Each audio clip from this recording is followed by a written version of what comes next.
Hello, my name is Megan Louderman, and I'm a clinical psychologist in developmental pediatrics at Children's Hospital, Colorado.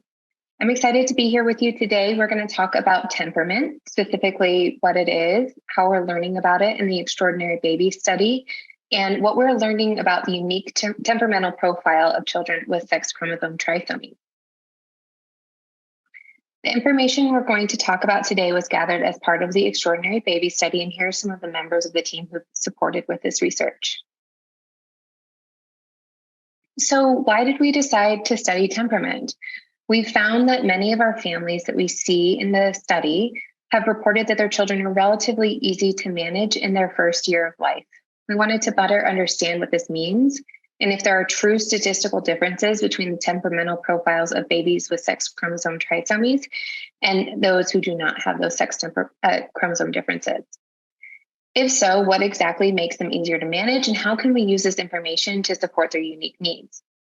We also know that the temperament of very young kids with sex chromosome trisomies, or SCTs as I'll refer to them from here on out, has yet to be described in the scientific literature. But there is some research on the behavioral profiles of these kids, but it's primarily focused on boys and older children. So we really wanted to have a more inclusive population. And we focused on sex chromosome trisomies specifically because even though we have participants who have other forms of sex chromosome aneuploidy, or SCA, there weren't yet enough of them enrolled in the study in order to provide sufficient sample size. And that is something that we definitely hope to add as we gather more data. So temperament is an evidence-based construct first defined by Chess and Thomas using information gathered from a longitudinal study. It is a way to describe behavioral patterns that a child is born with, as opposed to what we might attribute to the environment, to their caregivers, et cetera. And it identifies the role and dynamics within the parent-child relationship, as well as the environment at large. Temperamental characteristics are thought to be fairly enduring throughout childhood and can set the stage for personality development. Here are 9 categories of temperament, and we're going to briefly review what each of those means. So activity level refers to daily motor movement, the balance of activity and inactivity. Kids who are more inactive, maybe watchers who are happy to play alone, or those more active kids might be movers and shakers who are always crawling and climbing. Rhythmicity, or biological regularity, refers to how temporally predictable a child is in terms of sleeping, hunger and feeding, and elimination. Biological regularity may continue into later years, but it's not as easy for parents to measure. So this kind of gets at more about behavioral predictability and regularity as a child ages. The approach withdrawal continuum refers to a child's initial response to a new stimulus, like food, toys, or people. And those who are on the approach end of the continuum display a positive response to a new stimulus. They might express this in their mood or with motor indications like swallowing a new food, reaching for a toy, or actively participating in play. Those on the withdrawal end of the continuum, on the other hand, have a negative response to a new stimulus. This might be expressed by crying, moving or pushing away, spitting out new food. Kids who are slow to warm fall kind of on the withdrawal end of the continuum, meaning that they just need more time to adjust to this new stimuli. Adaptability refers to how a child responds in new situations. How quickly can they transition from one activity to another and adjust kind of in the right direction or the desired direction. Threshold of responsiveness is how much stimulation is necessary in order to evoke a response, whether that response is positive or negative. This includes reactions to sensory stimuli, environmental objects, or social contacts. And those who have a higher threshold tend to be more tolerant of input. Intensity of reaction refers to how much energy a child responds with. Again, whether it's a positive or negative response. Kids might appear elated when they're happy and sobbing when upset if they're on the more intense side of things, or have a more blunted emotional expression when they're feeling something. Quality of mood references the amount of pleasant, joyful, and friendly behavior compared to unpleasant, crying, or unfriendly behavior. Do they tend to lean towards fussy and negative, or content and positive? Distractibility is how easily extraneous stimuli interferes with ongoing behavior. This can be helpful in certain kinds of situations, like if you're trying to soothe a baby with a rattle during a diaper change. But as children get older, being distractible can be a little bit more challenging. Attention span and persistence. So attention span is referring to the length of time that a particular activity is pursued by a child, while persistence is the continuation and maintenance of an activity in the face of obstacles. Kids may show more or less frustration when they're faced with a challenge if they don't have as much persistence. So now that we've discussed and defined the 9 categories of temperament, we're going to talk about the common constellations of these profiles. Easy, difficult, and slow to warm are 3 of the most commonly referred to temperament types. There's variability within each category, and it's not to say that different situations won't elicit different behaviors in the same child. It's also important to note that there's a dynamic at play with regard to the environment, the caregivers that are interacting with the child. In the initial study data, they found that easy babies represented about 40% of the general population. And not every baby falls neatly into these categories. These terms are used less frequently in the literature now. And so what we're going to focus on is discussing the ways in which 12-month-olds with sex chromosome trisomies are similar to and different from the typical presentation of an easy baby. It's also important to note that none of these are abnormal, though we do recognize that the difficult term might have some negative connotations. So as you're likely already familiar, the Extraordinary Baby Study is a longitudinal natural history study examining developmental, medical, and psychosocial factors in children with prenatally identified sex chromosome aneuploidies. Data from the Carey temperament scales was completed by parents at the 12-month visit, and they were used for this analysis. You can see how many babies were represented within each subtype of sex chromosome trisomies as well. The Carey temperament scales, we're just going to talk a little bit more about this measure briefly. It's a caregiver report measure using this model of temperament. And if you're curious, there is an adult version online that you can take yourself for a small fee. And it could be an interesting exercise in understanding how your own temperament might manifest in your relationship with your child. So once families complete this measure, it provides scores that tell us how similar a child is to others in all 9 areas of temperament. And with these scores, we did some of these statistical analyses. Right now, there's not currently a way to use these scores that it provides to categorize subjects into those easy, slow to warm, and difficult categories. But this is due in part to the fact that, like I said, these are not necessarily terms that we're using in the literature so much, but we do hear them used kind of in the community and in colloquially. So we decided to find a way that we could describe the unique temperament characteristics of babies, taking the subjective experiences of caregivers in terms of how they feel managing their child and comparing it to what is often referred to as an easy baby. There is a question on the CTS posed as, how manageable is this toddler, with responses along the easy to difficult continuum. This does not, unfortunately, account for those who might be described as slow to warm, so there is some limitation to this methodology. But based on the responses to this question, our sample was overwhelmingly described as some degree of easy. None of the subjects were described as difficult or very difficult. So these are our findings. Babies with sex chromosome trisomies are less active in terms of physical activity. They may be perceived as easier to manage if their caregivers can keep up with their exploration and curiosity. They also tend to have more regular physiological patterns. That's referring to feeding, sleep, and elimination. Their emotional responses tend to be more mild, so kind of on that lower end of intensity. They're less reactive to social and environmental stimulation or sensory input. Therefore, they're more tolerant of input. It takes more input to get a reaction out of them. They tend to be less persistent or less keen to continue an activity when faced with obstacles. This means that they might give up more easily or be more unbothered by interruptions. So to summarize, this is our working theory on what it is exactly that might make SCT babies feel easier to manage to their caregivers. Babies with SCTs have generally calm baseline emotional states that they don't readily depart from, and when they do, they can be swiftly returned to baseline. So I have some questions I would love for you to think over and possibly share during this discussion. Does this fit for your child or other children that you know who have sex chromosome trisomies? Do you agree that they were easier to manage in the early stages of life? Does any of this information change how you view your child's behavior?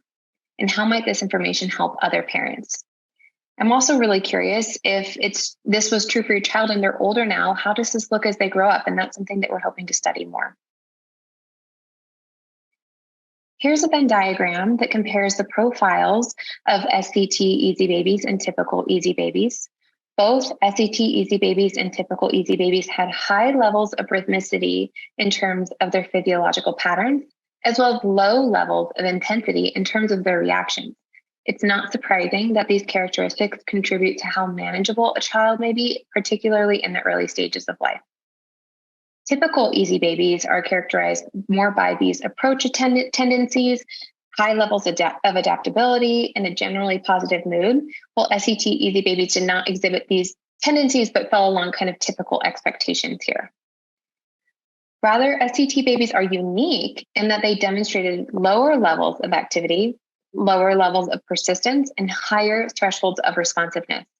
There are many ways that these traits might be helpful when parenting an infant, and we hope to further explore what this means for the parent-child relationship. We're going to spend some time now talking about the idea of goodness of fit and how it relates to temperament.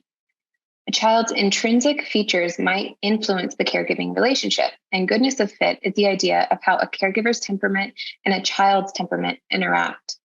When a parent-child dyad are a good fit, we call this consonance, and it is optimal for development and psychosocial outcomes. There might also be instances in which this is more challenging or when there is dissonance, and this can contribute to maladaptive functioning. The good news is that a caregiver can adjust their own behavior and expectations based on the child's unique needs. And my goal is to develop anticipatory guidance for families with kids with SETs, which includes understanding a child's innate nature, making suggestions for caregiver behavior to meet the child where they are, and providing specific interventions to support children with SETs. There's already some guidance on how to support children with specific temperamental differences, and I'll post where you can learn more about these pieces at the end of the presentation. Persistence, again, is a trait that can support skill development and mastery. It's necessary for a child to possess adequate problem-solving strategies if they are to persist in the face of obstacles. Many of our kids with SETs might present with delays in language development, for instance. It's important then that we don't rely solely on verbal methods of communicating for those who might have trouble accessing those skills, particularly in times of need. We can try to eliminate barriers to asking for help, for instance, by teaching alternative communication skills like gesturing with sign language, pointing, using directed gaze, giving objects to others to ask for help, or some combination of these things. When teaching these kinds of communication skills, we want to reinforce a child's efforts by providing them with the assistance they are asking for immediately. You can also label the request by stating that they're asking for help. Another piece is that tasks with many steps or that are open-ended can feel overwhelming to a child with low persistence. Using visual supports can break larger tasks into manageable pieces and help a child to feel more organized. Visual schedules or images of the task being completed eliminate both overburdensome language demands as well as a strain on the child's working memory. A visual timer, such as an hourglass, filling in a circle as steps are completed, represents to a child how much progress they're making and how much longer they have to work. In some tasks, a child might be able to place a completed step into a finished box, which can then lead to a sense of satisfaction and also reduce feelings of overwhelm when there are many materials present. In terms of keeping a child engaged in a group activity, it is important to provide them with a range of means to actively participate. This might include providing hands-on materials that allow them to follow along. We also want to consider what is motivating to the child. You can try to use their play interests in order to keep them interested and engaged.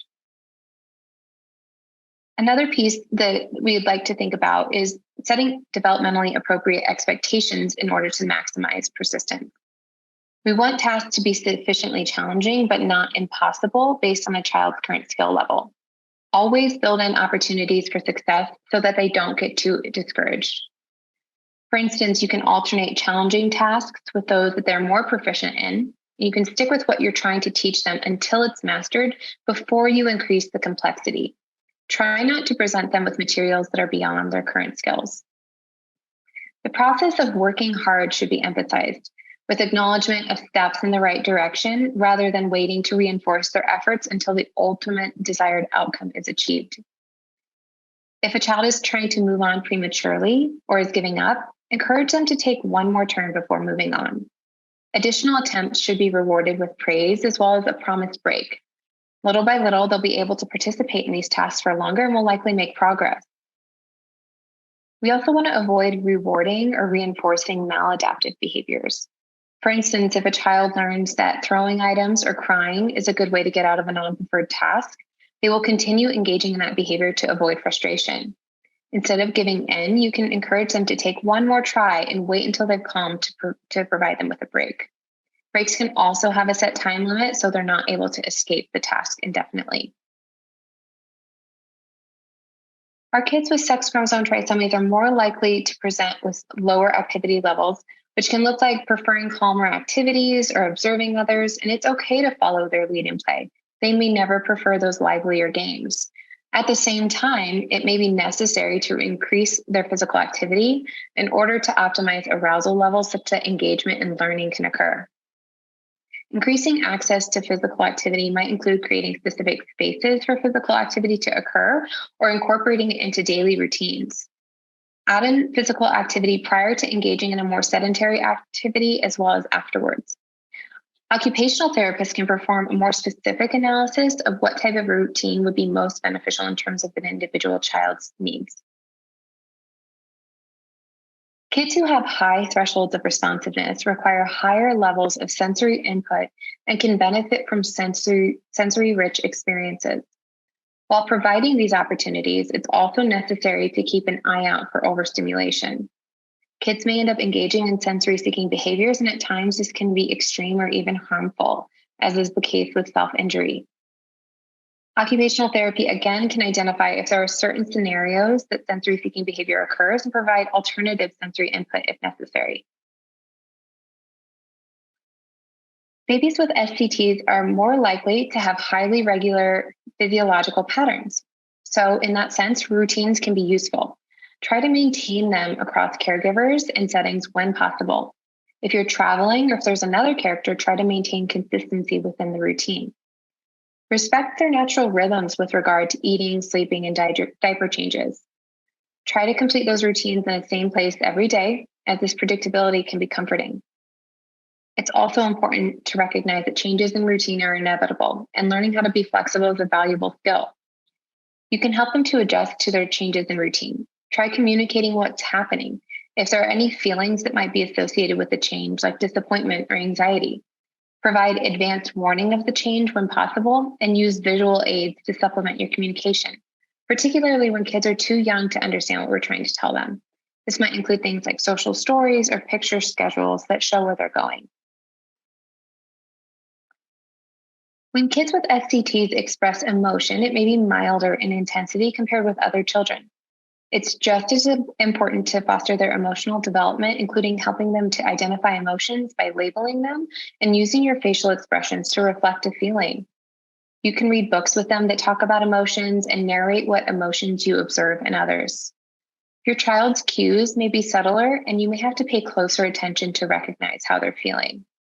With that information, you can respond accordingly. They might need those around them to display less intense emotions or help them to regulate how they're feeling. So here are some of those great resources for learning more about temperament-based recommendations. I do not have any financial relationship with these resources.